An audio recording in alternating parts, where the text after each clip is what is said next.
Bon, après, sur un gag pas drôle où ils s'embrassent, ils vont au restaurant. Ou le blondinet refait un gag de Harry rencontre Sally, sauf que là, c'est le mec qui simule.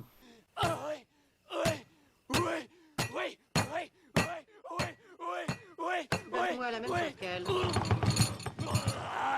Vous voyez, c'est la preuve de la stupidité du concept d'une parodie de comédie. Ils se contentent de reprendre des gags de films comiques. La seule modification qu'ils font, c'est changer les rôles. Mais déjà, le mec qui n'a pas vu Harry qui rencontre Sally ne comprendra pas ce sketch. Il se dira même, qu'est-ce qui se passe là? Et puis surtout, se contenter de changer les rôles ne rend pas forcément le gag plus drôle. Mais enfin, au final, ils finissent par passer leur première nuit ensemble et...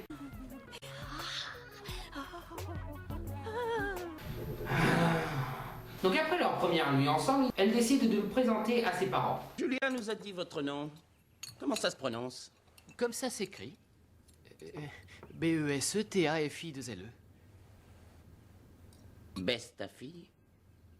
Les chats miaulent, le chien aboie, que fait la... Patron, qu'est-ce que vous faites là? Bah je lis un carnet de blagues. Oui, ça, j'ai vu ça, mais pourquoi vous faites ça? Parce qu'on est censé voir un film comique là, comme il est pas comique, bah... Et vous avez rien trouvé de mieux que de lire un bouquin de blagues? Non mais même ce livret de blagues pourries est plus drôle que ce film. Oh, vu sous cet angle, ouais. Bon, allez, continuez. Bon alors où j'en étais? Le chat miaule, le chien aboie, que fait la fourmi? La fourmi gronde.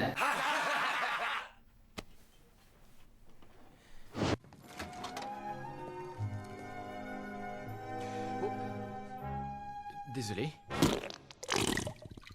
C'est Jinxers. C'était la mauvaise semaine pour m'arrêter de boire. C'est moi qui lui ai appris. Oui, le chat chie, on a compris.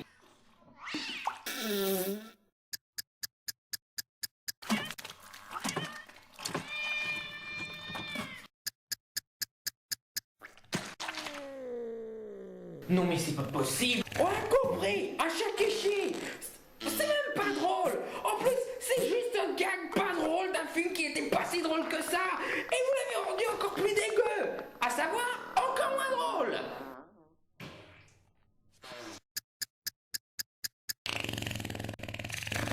Putain, vous en êtes toujours là? Ça va, on a compris. Les chats qui chient, ça vous fait rire. Pas la peine de nous faire chier avec ça. Bon, après 5 semaines de chat qui pète, on voit comment se passe le reste de l'après-midi. Ildine et notre blondinet remarquent le vase qu'il y a au-dessus de la cheminée. Et oui, si vous avez vu mon beau-père et moi, vous savez tous ce qu'il y a dedans. Il s'agit d'une urne qui contient les restes de feu la mère de Franck. Maintenant, voyons comment ils vont faire pour modifier ce gag pour le rendre, entre parenthèses, plus drôle. Traduction, encore plus dégueu et encore plus débile.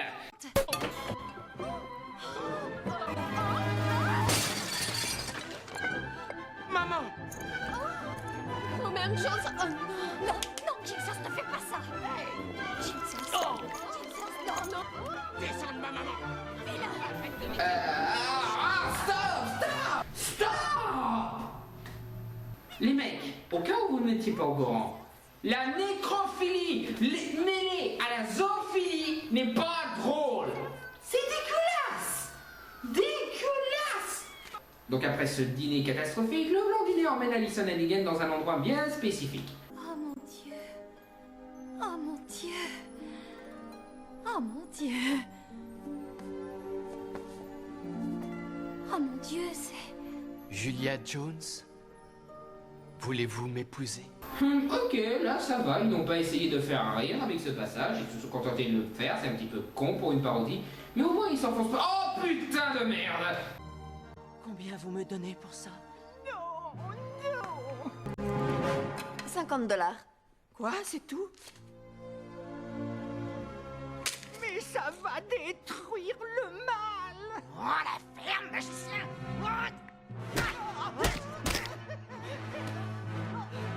Suis-moi. Tous les deux, on va se boire une sangria. On fera des putes aussi?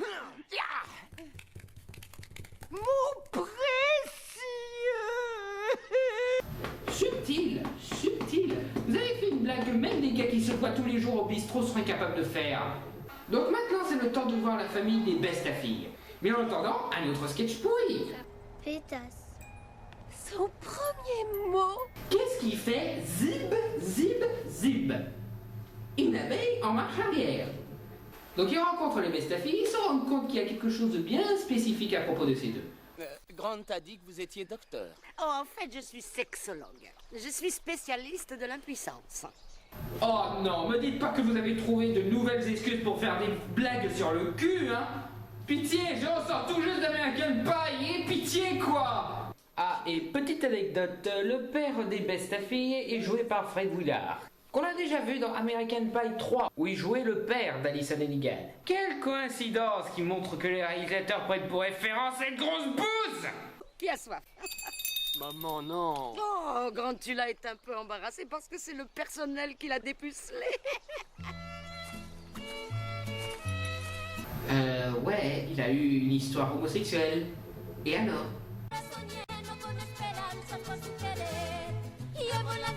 Eh oh!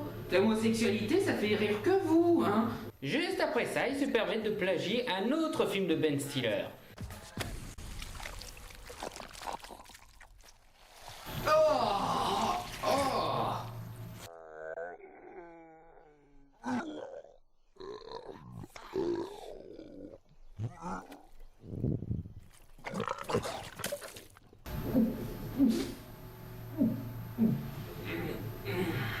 Tout ce qu'ils ont fait par rapport au gag original qui était déjà assez dégueulasse, c'est le rendre encore plus dégueulasse. Donc littéralement les mecs pensent que ce qui est dégueulasse, c'est drôle. Non! Bon, enchaînons. Ils vont chercher quelqu'un pour organiser le mariage. Et ils copient une autre comédie romantique en allant chercher une Jennifer Lopez lookalike. Moi, c'est Jello. Oh bah il se cache même pas, c'est con. Que je vous ai concocté. Oui, ça va, on a compris. Vous trouvez que Jennifer Lopez a un gros cul. Oui, ça va, on a compris. Jennifer Lopez a un gros cul. Ça va maintenant. Oh, et puis merde, scène suivante. Ils vont chercher le témoin du blondinet, Andy. Andy!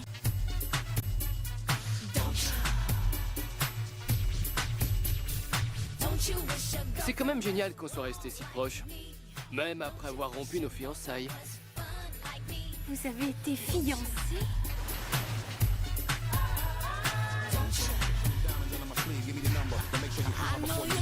Ouais, ça va, on a compris, elle est sexy. Suivant. Donc on saute ensuite de... Oh putain. Il y a cet immense fossé entre nous qui continue de se creuser. De se creuser.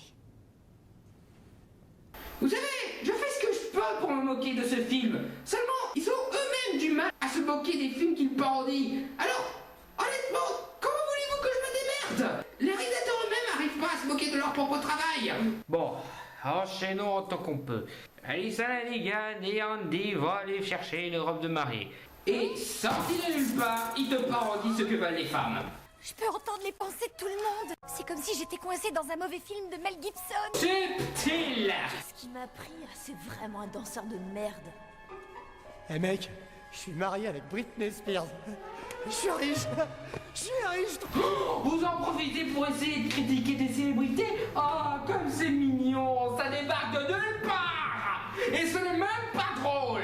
Et c'est là qu'elle découvre le terrible plan d'Andy. Elle a l'intention de reconquérir le blondinet. Ne t'avise plus de m'approcher. Oh putain, non. Non, pas arrêtez avant qu'il soit trop tard. Oh putain, ça y est, c'est trop tard.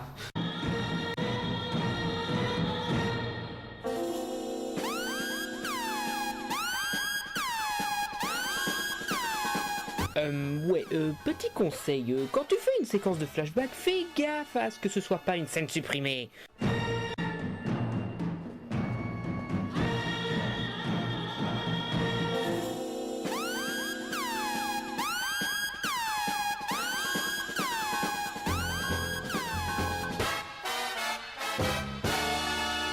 voyez, là c'est drôle parce que Hannigan fait un truc bizarre avec ses yeux. Là, c'est drôle.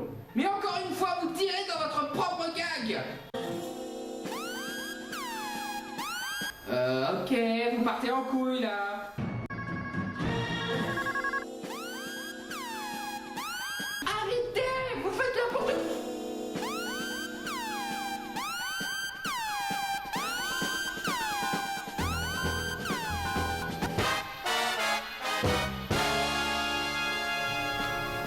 putain, c'est contagieux leur truc.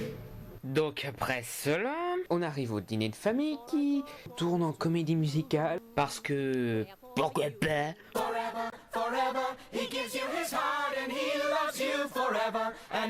Ah oui, merci de me rappeler que je préfère aller à la banque que de regarder ce film.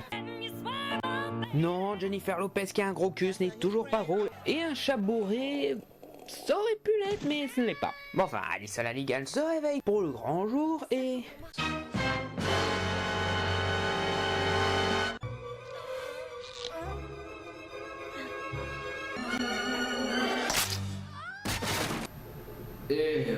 Andy en profite pour embrasser le blondinet et bien entendu Alyson Hannigan voit ça, on a encore un de ces malentendus qui foutent en l'air toutes les comédies romantiques et bien entendu comme ce film fait tout pour être un mauvais film, il saute sur l'occasion. Et on a une séquence de déprime avec Alyson Hannigan qui...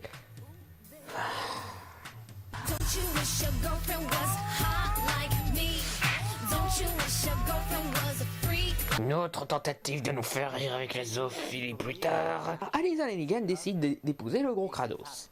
Et au moment fatidique, Alyson Hannigan a un flashback sur son histoire d'amour avec le blondinet.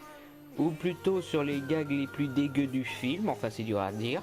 Enfin après ça, le père finit par tout annuler parce que... Je me suis trompé sur Grant. C'est un mec bien. Il t'aimait même quand t'étais moche. Comment tu sais? Je l'ai vu dans ton flashback.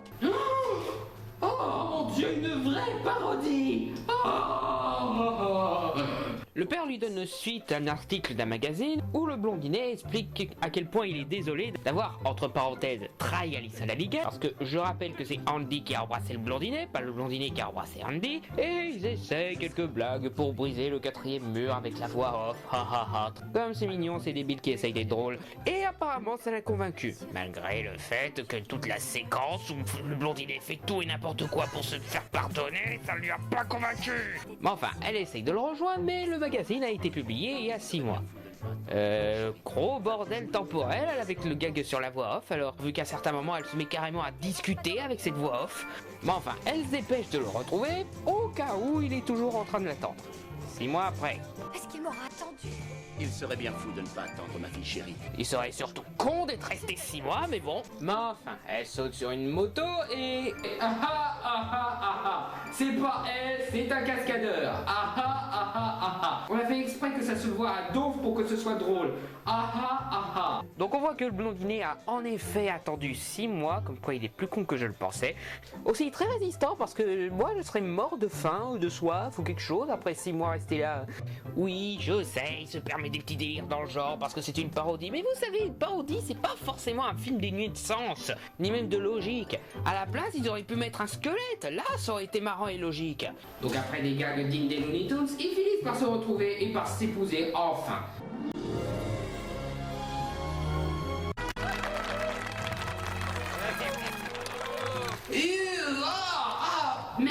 Mec, la zoophilie c'est pas drôle. Non, une grand-mère qui se fait un chat, c'est pas drôle.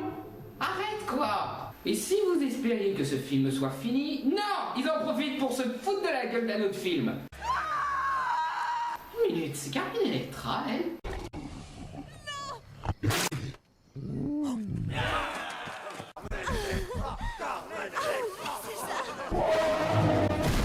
Et ce sketch final tout à fait inutile résume assez bien le film. C'est pas croyable, c'est nul, le pire qu'on puisse faire en parodie. Les gags sont littéralement du recyclage de gags. Les quelques gags originales sont tout simplement dégueulasses, pas drôles, et les rares à être drôles se comptent sur les doigts d'une main. Et honnêtement, faudrait qu'ils arrêtent leur fétichisme sur la zoophilie, la nécrophilie, les vomis et les autres trucs dégueulasses. Parce que ce n'est pas drôle. Je me demande comment vous arrivez à faire rire avec ça. C'est impossible, vous pouvez pas faire rire avec des trucs comme ça. Donc, 0,5 sur 10. Parce que putain, la vache. La première fois que je l'ai vu, j'ai littéralement vomi. Littéralement.